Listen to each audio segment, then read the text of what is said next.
All right. Welcome to the 5th episode of the Inglorious Bastards campaign. I guess I'm your host. My name's Jared, and I decided with the 5th episode that I would do some explaining. The goal was to have one of the cast members, one of the player characters, come on the podcast and to talk about and to sort of introduce more of who their characters are and what they are all about. But Twitch being what it was, didn't actually save the interview. So I'm gonna kind of go through this myself, and in the 10th or so episode we will probably like every 5 episodes we'll have a guest star come on, from if you can call them a star.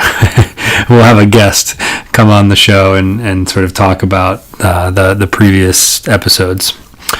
So we're on episode 5, and the characters have started off in Bree and traveled east along the East Road, and when they got to the last bridge, they headed north, up into the Etten Moors, through the Hithlad, and finally to, by a place called Gartha Garwin, which is obviously from Lord of the Rings Online, for anyone that's played that.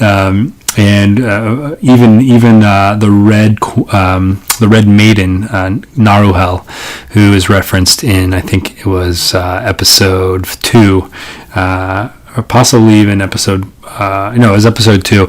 She is also out of Lord of the Rings Online. I pulled heavily from Lord of the Rings Online based on their Eriador, sort of west of the Misty Mountains. Their maps are just really good, and sort of flushes out a lot of the empty space in Tolkien's maps. I myself didn't do a lot of Lord of the Rings Online playing. I have played it a few times, but I definitely pulled heavily from that. And as we were getting ready to get going, Cubicle 7 hadn't converted a lot of their stuff over to the 5e system, so really the only materials they had, this was in sort of mid-2017, they didn't really have anything west of the Misty Mountains converted, and now they are starting to roll out some things, I guess.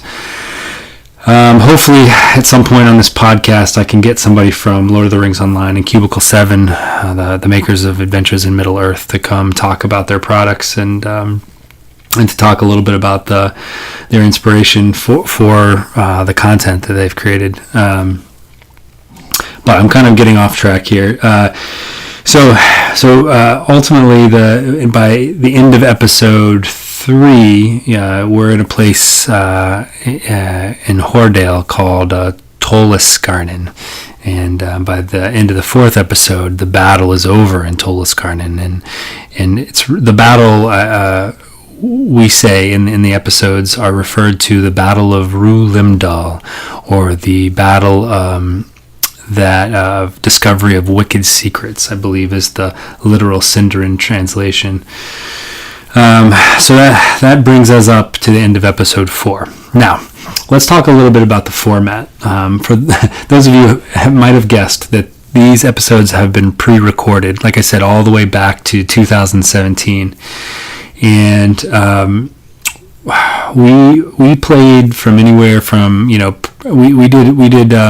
we did 10-week sessions, right? So we had 10 weeks of the first part of the trilogy, and we played for between 2.5 and 3.5 hours per session.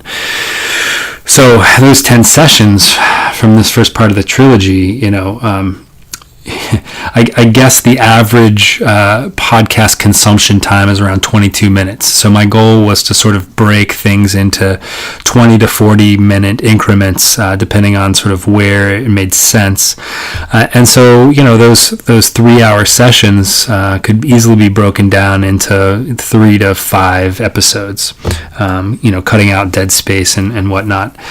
And so that's what you have been listening to up until this point, is the first day of role playing, which was broken into 4 sort of podcast episodes, and there's more of that to come. There's 9 more sessions that I get to sort of break. And looking ahead, day number 2 for the players, which takes them across, actually through Eriador's End and through the Misty Mountains by Gundabad and over into the Withered Heath. That's easily broken into at least 3 episodes. And so we're going to start traveling through the homelands of many of our characters. We start in Eriador, of course, where Tessero and Faradir, the Hobbit and the Dunedain, respectively, have lived most of their lives. Although the Dunedain has done some extensive traveling, which we refer to as his known lands, which are all west of the Misty Mountains. We're going to start getting out of their comfort zone and start getting into sort of the Vales, where the woodman Riken is from, and over into hopefully Erebor, where Burin the dwarf has lived most of his life, and he's a very complex character, which we don't really discover until the 3rd part of the trilogy. I mean, he's definitely rich in part 1 and part 2, but we don't even know the full extent of which until we get to the 3rd part of the trilogy. Now let's talk a little bit about that. So I didn't know this campaign was going to be a trilogy up until probably the end of the first part of the campaign, up until probably episode 6 maybe, and I started realizing, okay, there's a lot more to this story. I've always been a huge Tolkien fan, but part 1 here, the first 10 episodes that we did, that we recorded. So again, not the first 10 episodes of the podcast, the first 10 days of the campaign. We were in kind of known territory, even for the people that hadn't read the books. The people that had seen the movies, they knew Eriador, right? They knew the Prancing Pony. They know where the Misty Mountains are. They know, all Rohan and Isengard, and so I really needed to sort of expand my knowledge of Tolkien's lore, and for me, the Silmarillion is absolutely my favorite of anything Tolkien's written. I just the idea of Tolkien wanted he had a few specific stories that he wanted to tell in depth. And those were obviously they're actually novels now. They were the Fall of Gondolin, the Children of Húrin, and the Beren and Luthien. And so he had these stories flushed out in his mind, but he believed that in order to make these stories very rich, he needed an underlying mythology, and in order to make that mythology rich, he needed these stories. And so they worked together. And for me, the Silmarillion was the sort of culmination of even sort of the Third Age tales from the Hobbit and the Lord of the Rings. And I really enjoyed the history of the elves and the story of Turin, which is to this day is one of the most tragic stories I've ever read, even in the Silmarillion. And so having that love for sort of pre-Third Age material, my brain started thinking, okay, so I had the first part of the campaign mapped out through through day 10, I should say, of my campaign with the players, and I knew, like, this is not the end. There's more to this world. There's more to Arda than just the Middle Earth we know from the sort of first couple of novels and the movies, and so I pulled upon that knowledge of the Silmarillion, and I started looking into the Book of Lost Tales and the histories of the Middle Earth, and I started sending my players quotes almost every day that would feed the story. And for a lot of them, it didn't make a lot of sense until they played through the campaign, but I think it made the experience more rich. So So that's a little bit of the background about sort of how we played and how we've recorded and how I'm sort of breaking up the sessions. So I guess without any further ado, I will kick us into the last part of the first day that we played, and that's where we sort of debriefed both the what we've experienced so far and sort of our decisions to date and just sort of like a general state of the order, making sure everybody understood the storyline and sort of where we think that things are going to go from there. So I hope you've enjoyed the podcast so far. It definitely picks up and the storyline gets going and you find out more about Pterodon and Pterodon's wager, which you're only scratching the surface of now. So sit back, enjoy, and listen to the rest of episode 5 from Inglorian Bastards Search for Tol Eressëa. All right, so sorry to keep you guys until 12:30, but this was tough because we spent like almost 2 hours, like an hour and a half at least, just doing sort of background stuff, and it won't always be 3.5 hours. Not so bad. But so we're planning. So next time we meet next Sunday, we're going to go north to Eredor's End, and then probably cross the Misty Mountains over to Gundabad somewhere. And then the rest will sort of unfold. If you can, between now and then, do a short rest. We're not going to be doing long rests until we reach Sanctuary, until we have like a fellowship phase. Cool. What does that entail? What does a short rest entail? Just like using you can use hit dice to basically heal yourself.